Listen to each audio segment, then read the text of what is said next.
बिस्मिल्लाहिर्रहमानिर्रहीम। अस्सलाम वालेकुम नादरीन, आप यूट्यूब चैनल देख रहे हैं। मैं इमरान खान हूँ। दो अहम डेवलपमेंट्स हुई हैं। एक तो नेतन्याहू मंजर आम पे आ गया काफ़ी दिन के बाद, 5 दिन हो गए थे नेतन्याहू मंजर से गायब था। ये कहाँ पे आया, कैसे आया, क्या बात की। इसके अलावा एक और बहुत बड़ी डेवलपमेंट है। पहला स्टेटमेंट आया है ईरान के नए सुप्रीम लीडर की जानिब से, और उन्होंने जो स्टेटमेंट दिया है वो किसी सूरत मुख्तलिफ नहीं है पुराने जो शहीद हो गए आयतुल्ला खामनेई सुप्रीम लीडर थे ईरान के, उनके स्टेटमेंट से ज़्यादा मुख्तलिफ नहीं है। यानी यहाँ से पता चलता है कि डोनाल्ड ट्रंप ने सिर्फ एक बड़ी शख्सियत को शहीद किया है, या इसराइल ने और अमेरिका ने मिलकर, और कोई बदलाव नहीं आया ईरान के अंदर, कोई सोच में तब्दीली नहीं आई। पहले मैं स्टेटमेंट आपको बताता हूँ। जो स्टेटमेंट दिया है नए सुप्रीम लीडर ने, मुश्तबा खामनेई, उन्होंने कहा मेरी वालदा, मेरे वालिद, मेरी बहन, मेरे बेटे, मेरी भांजी और मेरी बीवी को शहीद कर दिया गया, लेकिन मैं सब्र करूँगा। अल्लाह मुझे सब्र दे, सब्र के साथ तकलीफ़ बर्दाश्त करूँगा, शोहदा के खून का हिसाब लूँगा। अब उन्होंने जो अमेरिका को और इसराइल को तंबीह की है या जो वार्निंग दी है वो मैं आपको बताता हूँ।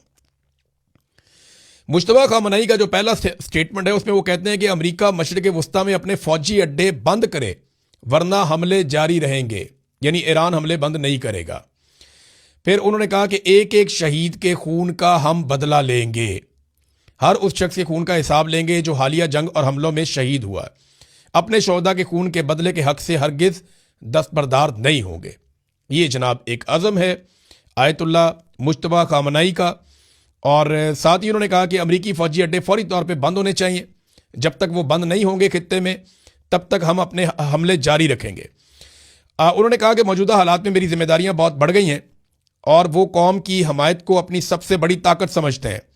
दुआ गो हूँ कि अल्लाह मुझे कौम की बेहतर रहनुमाई करने की तौफीक अता फरमाए। फिर उन्होंने कहा दुश्मन अवाम को निशाना बना रहा है। ये उन्होंने कहा कि पूरी दुनिया देख ले, और दुनिया ने देख लिया है कि ईरानी अवाम एक अजीम और मुत्तहिद कौम है। अगर अवाम की हमायत ना हो तो किसी भी रहनुमा की कोई हैसियत नहीं होती। दुश्मन ईरान और उसकी अवाम को निशाना बना रहा है, लेकिन ईरानी कौम इत्तेहाद के साथ इन साजिशों का मुकाबला करेगी। फिर उन्होंने कहा कि ईरान का जो निशाना है वो अवाम नहीं है, वो अमरीकी फौजी अड्डे हैं। अपने पैगाम में उन्होंने मजीद कहा कि ईरान किसी आम शहरी या मुल्क को निशाना नहीं बना रहा, बल्कि सिर्फ फौजी अड्डों को हदफ बना रहा है, और ये कार्रवाइयां जारी रहेंगी। फिर उन्होंने कहा कि जितने पड़ोसी ममालिक हैं उनके साथ हम दोस्ताना ताल्लुकात रखना चाहते हैं, और हमारी ये ख्वाहिश है कि उनके साथ अच्छे ताल्लुकात हों। ईरान खित्ते में अमन चाहता है, लेकिन अपने दिफा और शोहदा के खून का बदला लेने से हम पीछे नहीं हटेंगे। ये जनाब स्टेटमेंट है। पहला ही स्टेटमेंट बहुत सख्त है उनका। उन्होंने साफ कह दिया जनाब यहाँ से अड्डे लेकर जाओ। दूसरा उन्होंने कहा हमले हम बंद नहीं करेंगे। तीसरा उन्होंने कहा कि हम तो बदला लेंगे जो हमारे साथ किया गया।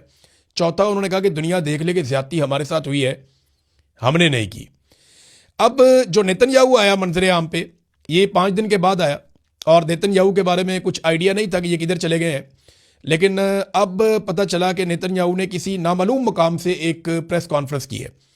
ये जो प्रेस कॉन्फ्रेंस कल की नेतन्याहू ने, इसमें मीडिया उनके सामने मौजूद नहीं था। यानी नेतन्याहू कैमरा पे था, लेकिन मीडिया के जो क्वेश्चंस हैं वो ऑनलाइन आ रहे थे, सामने मौजूद नहीं था। वो उस तरीके से नहीं थी प्रेस कॉन्फ्रेंस कि आप बैठ जाएं मीडिया में और सामने आ जाएं। नेतन्याहू की जान को खतरा है, और बहुत सारे लोग ये दावा करते हैं कि नेतन्याहू शायद मौजूद ही नहीं है यरूशलेम में या इजराइल में, ये कहीं बाहर निकल गया। कुछ लोग ये दावा कर रहे हैं। कुछ लोग कहते हैं कि ज़्यादा टाइम जो है वो अपने जहाज़ में गुजारता है। कुछ लोग कुछ कह रहे हैं। अलग अलग किस्म की बातें नेतन्याहू के बारे में की जा रही हैं, लेकिन एग्जैक्टली कोई नहीं जानता। हाँ, ये सबको पता है कि नेतन्याहू ईरान का सबसे बड़ा टारगेट हो सकता है, क्योंकि आयतुल्ला खामनेई की शहादत के बाद ईरानियों के अंदर ये गम गुस्सा है, और वो ये चाहते हैं कि वो भी टारगेट को हिट करें। नेतन्याहू ने जो बातें की हैं उनमें चंद बातें अहम हैं। एक तो नेतन्याहू ने कहा कि इस्लाम चाहे सुन्नी हो या शिया हो, खासतौर पे नेतन्याहू ने बात की इंतहा पसंद इस्लाम की, चाहे वो शिया हो चाहे वो सुन्नी हो, और ये पूरी दुनिया के लिए खतरा है। अब ये जो है ना, ये डेफिनेशन कैसे कर सकता है? यानी जितना इसराइल ने मारा मासूम बच्चों को और खवातीन को, उतना तो किसी ने नहीं मारा, और नेतन्याहू को एक रजिस्टर्ड वॉर क्रिमिनल के तौर पे दुनिया में देखा जाता है। बाकायदा नेतन्याहू के खिलाफ केसेस चल रहे हैं। अब वही नेतन्याहू जो है वो पूरी एक उम्मत को या पूरे एक मजहब के मानने वालों को वो टारगेट कर रहा है। तो ये तय कौन करेगा कि कौन दहशतगर्द है कौन नहीं है? देखिए ना, ये तो कोई तरीकाकार नहीं है कि आप किसी भी मुल्क के ऊपर चढ़ जाएं और उसके ऊपर आप अटैक कर दें और आप कहें ये दहशतगर्द हैं। सवाल ये है कि जितने बच्चे शहीद हो गए या जितनी खवातीन शहीद हो गई, अभी जो लड़ाई हुई उसमें लगभग 20,000 बच्चे और 33,000 खवातीन गजा में सिर्फ शहीद हुई हैं। ईरान के अंदर जो बच्चे जख्मी और शहीद हुए हैं उनकी तादाद 1100 है। इसी तरह बैरूत के अंदर खवातीन और बच्चों को शहीद किया जा रहा है लबनान में। तो क्या ये सारे दहशतगर्द हैं या ये इंतहा पसंद है? ऐसा तो नहीं है। अब वो शिया और सुन्नी को एक ही नज़र से देखते हैं। मैंने एक दिन पहले भी वीलॉग में कहा था कि शिया सुन्नी डिवाइड से बाहर निकलना चाहिए और सबको इंसानियत के लिए और दुनिया में अमन लाने के लिए मिलकर किरदार अदा करना चाहिए। मुसलमान मुल्क अगर मिलकर किरदार अदा करेंगे तो शायद बेहतरी जल्दी आ जाएगी खित्ते में। जितना डिवाइड रहेंगे, आपस में लड़ेंगे, तो इससे जंगें बढ़ेंगी। अगर मिलकर दबाव डालेंगे तो जंग खत्म हो जाएगी। जैसा कि अभी एक स्टेटमेंट हमने देखा कतर से आया था, जैसा एक स्टेटमेंट सऊदी अरब से माजी में आया था, जैसा स्टेटमेंट हमने अभी हाल ही में देखा कि जो ओमान से स्टेटमेंट आया, बड़ा शानदार स्टेटमेंट है। इसी तरह से अभी तुर्की ने भी एक स्टेटमेंट दिया है। उन्होंने कहा जी कि ईरान की जंग जो है वो फौरी तौर पे बंद की जाए। ईरान हुकूमत गिराकर खाना जंगी, इंतशार, फसाद या तकसीम की इजाज़त नहीं देंगे हम। ईरान की खुद मुख्तारी का एहतराम किया जाए, खित्ते के अमन को बहाल किया जाए। ये बड़ी दिलेर स्टेटमेंट है और ये स्टेटमेंट दी है तुर्की के वज़ीर ख़ारजा ने। अब नेतन्याहू ने एक तो इस्लाम चाहे सुन्नी हो या शिया हो उसको लेकर के उन्होंने तनकीद की और एक पूरी कौम को टारगेट किया जो नामुनासिब है, उसको ये करना नहीं चाहिए था, लेकिन वो बड़े लंबे अरसे से यही कर रहा है। नेतन्याहू के बहुत सारे कंट्रोवर्शियल स्टेटमेंट्स मौजूद हैं और वो ईरान के खिलाफ बड़े लंबे अरसे से ये प्लान कर रहा था कि ये लड़ाई हो जाए। ये अब अमेरिकन भी बता रहे हैं कि नेतन्याहू की लड़ाई है, अमेरिका की लड़ाई नहीं है। यहाँ पे एक मैक्स ब्लूमेंथल एक जर्नलिस्ट हैं, उन्होंने एक इंटरव्यू दिया और उस इंटरव्यू के अंदर कुछ हकायक सामने आए। मैरियो नुफेल को उन्होंने इंटरव्यू दिया, इनको मैंने भी एक इंटरव्यू दिया था और बड़े शानदार सहाफ़ी हैं। तो उनको उन्होंने इंटरव्यू देते हुए बताया कि एक ऑडियो लीक हुई है और ये जो ऑडियो लीक हुई है ये आईपैक के सीईओ की ऑडियो है जो लीक हुई है। ये बहुत इंपॉर्टेंट ऑडियो है।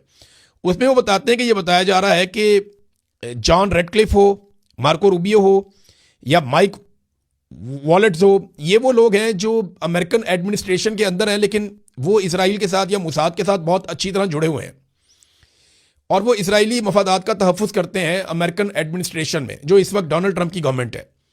और डोनाल्ड ट्रंप जो है वो सर्व कर रहा है इसराइल को, वो अमेरिका के लिए नहीं कर रहा।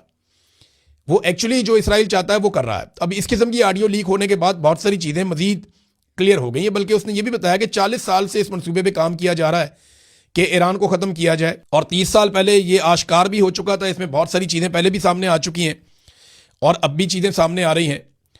तो ये लड़ाई कभी भी अमेरिका की लड़ाई नहीं थी, ना अमेरिका को इसमें कोई ख़तरा था, लेकिन अमेरिका की मौजूदा एडमिनिस्ट्रेशन को बड़े अच्छे तरीके से इसराइल ने इस्तेमाल किया और इस लड़ाई के अंदर उनको धकेल दिया। अब वहाँ पर रजीम चेंज करने की कोशिश तो कामयाब हुई नहीं, वो नेतन्याहू मान भी गया। उसने कहा ईरानी अवाम की कोशिशों के बगैर हुकूमत का तख्ता नहीं उल्टाया जा सकता। हमें उम्मीद है कि हुकूमत गिर जाएगी। हुकूमत ना भी गिरी तो ये बहुत कमज़ोर हो जाएगी। यानी इस बात का नेतन्याहू के पास कोई जवाब नहीं है। बल्कि हुआ ये कि आयतुल्लाह खामनाई की शहादत के बाद ये हुकूमत ज़्यादा मजबूत हो गई, वो ज़्यादा तगड़ी हो गई। इस बात का ना तो आइडिया था अमेरिका को और ना ही आइडिया था इसराइल को। इनकी कैलकुलेशन कुछ और थी। यानी अगर आप ये देखना चाहें कि डोनाल्ड ट्रंप के कौन से बड़े अहम मंसूबे थे जिन पे वो अमल दरामद करना चाह रहे थे इस जंग के जरिए से, या कौन से वो टारगेट्स थे जिनको अचीव करना था। 4 हदफ थे जो मुकर्रर किए थे डोनाल्ड ट्रंप ने, ये सेट किए हुए थे कि ये हमने करना है। अब नंबर 1 तो ये था कि हुकूमत तब्दील की जाए वहाँ पे, तो हुकूमत तब्दील हो सकी नहीं, बल्कि वो ज़्यादा मजबूत हो गई। नंबर 2 ये था कि अस्करी तौर पे मुकम्मल तबाही फैला दी जाए और मफलूज कर दिया जाए ईरानी फ़ौज को। क्या ये हो सका? अगर ये हो जाता तो आबने हरमुज़ पे इस वक्त ईरान का कंट्रोल ना होता। वो अभी भी मिसाइल मार रहे हैं। उन्होंने कोई 42वीं लहर मिसाइलों की भेजी है इसराइल की तरफ और वो एक एक करके टारगेट अचीव कर रहे हैं। वो लड़ाई बंद ही नहीं करना चाहते। तो इसका मतलब है दूसरा टारगेट भी अचीव नहीं हुआ। तीसरा, डोनाल्ड ट्रंप ने कहा जी एटमी और मिसाइल प्रोग्राम हमने ख़त्म करना है। तो मिसाइल तो अभी भी मार रहा है ईरान, और एटमी प्रोग्राम के बारे में तो डोनाल्ड ट्रंप ने आज से 6 महीने पहले जून 2025 में कहा था कि हमने ख़त्म कर दिया। तो जब वो ख़त्म कर दिया था तो अब कैसे शुरू हो गया? तो ये हर मरतबा एक दावा करते हैं। आज भी ईरान के पास वो सलाहियतें बाकी हैं।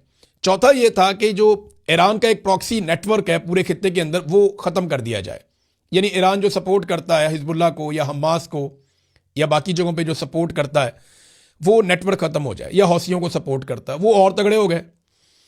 और अब वो ऐसा लगता है कि मिशन डोनाल्ड ट्रंप का मुकम्मल नहीं हुआ। यानी जो 4 बड़े अहदाफ थे, चारों डोनाल्ड ट्रंप हासिल करने में अभी तक तो कामयाब नहीं हुए। लेकिन डोनाल्ड ट्रंप दावा बार बार करते हैं कि जी हमें बहुत फ़ायदा हो रहा है इस लड़ाई का।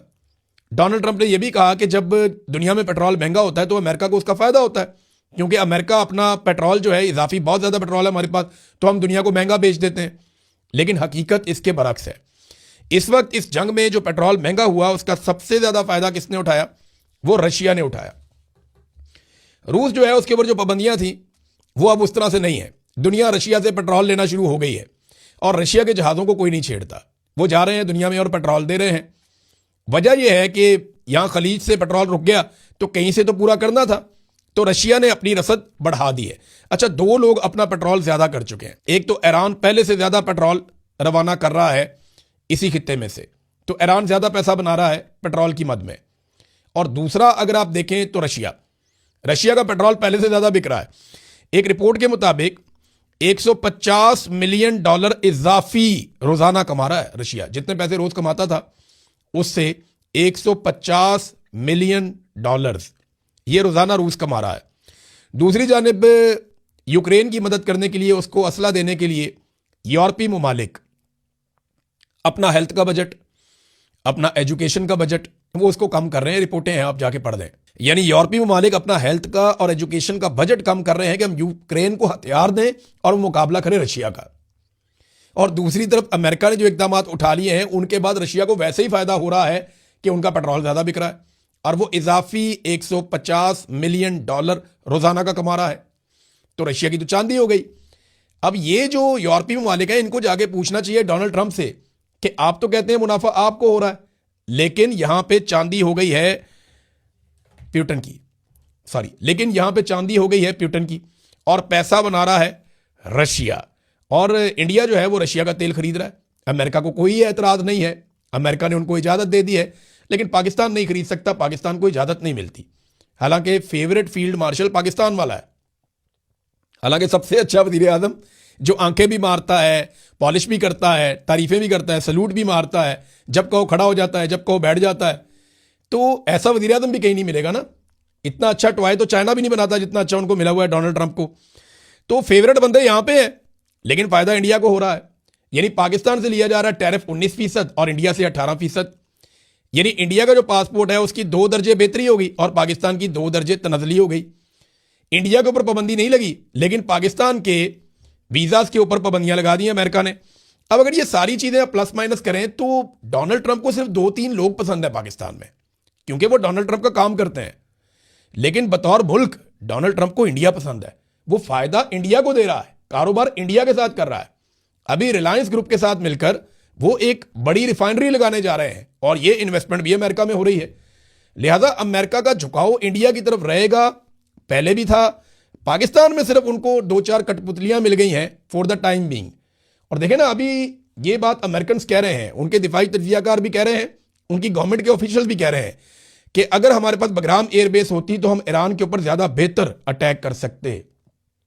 अब जब से उन्होंने कहा है कि हमें बगराम एयरबेस चाहिए, तब से अब तक पाकिस्तान की एयरफोर्स अफगानिस्तान पे बार बार अटैक करती है। और वजह हमें यह बताई जा रही है कि पाकिस्तान में दहशतगर्दी हो रही है। पाकिस्तान में तो दहशतगर्दी बड़े लंबे अरसे से हो रही है और इसकी वजह सिर्फ आप अफगानिस्तान की हुकूमत में तलाश नहीं कर सकते। इन दहशतगर्दों को बनाया किसने, लाया कौन, बसाया किसने, जब तक आप उनकी अकाउंटेबिलिटी नहीं करेंगे और जब तक आप अपनी पॉलिसी नहीं बदलेंगे, पाकिस्तान में ये दहशतगर्दी खत्म नहीं होगी। आपको बैठकर ये करना पड़ेगा। आप सिर्फ एयर स्ट्राइक्स के जरिए से दहशतगर्दी खत्म नहीं कर सकते। तो नादरीन, डोनाल्ड ट्रंप के दावे अपनी जगह पे। द स्पेक्टेटर इंडेक्स के मुताबिक अमेरिका में गुज़िश्ता 24 घंटों में $900 अरब का नुकसान हुआ उनकी स्टॉक मार्केट में। ये नादरीन हालात हैं वहां पे कि उनकी स्टॉक मार्केट नीचे जा रही है, स्टॉक मार्केट उनकी डूब रही है। और ये नुकसान इसलिए हो रहा है कि उन्होंने एक जंग छिड़ी हुई है। अमेरिका के अंदर ज्यादातर लोग क्या बिलीव करते हैं, ये बहुत इंपॉर्टेंट है, क्योंकि डोनाल्ड ट्रंप ने ये लड़ाई छेड़ी थी इसलिए कि उनकी मकबूलियत में इजाफा हो जाए। और इसका सबूत यह है कि बराक ओबामा की दौरे हुकूमत में डोनाल्ड ट्रंप ने एक स्टेटमेंट दिया था। डोनाल्ड ट्रंप ने यह कहा था कि बराक ओबामा अपनी मकबूलियत को बढ़ाने के लिए ईरान के ऊपर अटैक कर सकता है, इसलिए कि बराक ओबामा के अंदर डायलॉग्स के जरिए से मसला हल करने की कैपेसिटी नहीं है। यह डोनाल्ड ट्रंप का अपना स्टेटमेंट था और डोनाल्ड ट्रंप के दिमाग में यह बात थी कि जब भी ईरान के ऊपर अटैक कोई करेगा तो उसकी मकबूलियत में इजाफा होगा। और अब डोनाल्ड ट्रंप एक ऐसे शिकंजे में फंस गया, ये एप्स्टीन फाइल्स की मैं बात कर रहा हूं, दीगर इश्यूज हैं अमेरिका के अंदर बहुत सारे। अमेरिका के अंदर जो इस वक्त महंगाई है, जो बाकी मामलात हैं, लोग बहुत नाराज हैं और डोनाल्ड ट्रंप की पॉलिसी से खुश नहीं है। तो इस वजह से इन सारी प्रॉब्लम का सलूशन उसने देखा कि ईरान पे अटैक कर देते हैं। लेकिन ये अटैक पहली मरतबा ऐसा हुआ कि अमेरिका ने किसी मुल्क पे अटैक किया और उल्टा पड़ गया। वो इंतहाई गैर मकबूल किस्म का एक फैसला है। और अमेरिका की अवाम क्या समझती है, जरा ये आप देखें। अमेरिका की अवाम से जब पूछा गया कि उनके ख्याल में डोनाल्ड ट्रंप ने यह क्यों किया, तो उनकी अक्सरियत यह कहती है कि डोनाल्ड ट्रंप का यह सारा कुछ करने के पीछे जो सबसे बड़ा रीजन है वो एप्स्टाइन फाइल से तवज्जो हटाना है। यानी अवाम की अक्सरियत यह समझती है अमेरिका में कि डोनाल्ड ट्रंप ने यह जो कुछ भी किया वो इसलिए किया कि वो एप्स्टाइन फाइल से तवज्जो हटाना चाहते हैं और यह अवामी सर्वे के अंदर आ गई चीज। तो यह एक हकीकत भी है और बहुत सारे सियासतदान भी ये इल्जाम लगा रहे हैं। मुझे जाती तौर पे भी यही लगता है कि जिस किस्म की वो फाइल है, जिस किस्म की चीजें उसमें आ गई हैं, अमेरिका जैसी सोसाइटी में इसको बर्दाश्त नहीं किया जा सकता। और डोनाल्ड ट्रंप के लिए ये एक गड़ा है। अब एक तरफ गड़ा है, एक तरफ खाई है, डोनाल्ड ट्रंप बीच में खड़ा है, कुछ समझ नहीं आ रही। एक पंगा ले लिया ईरान के साथ लड़ाई का, वो मतलूबा अहदाफ भी हासिल नहीं हुए। अब लोगों को भेज भेज के कह रहे हैं जनाब सुलह करवा लें, वो सुलह करने के लिए भी तैयार नहीं है।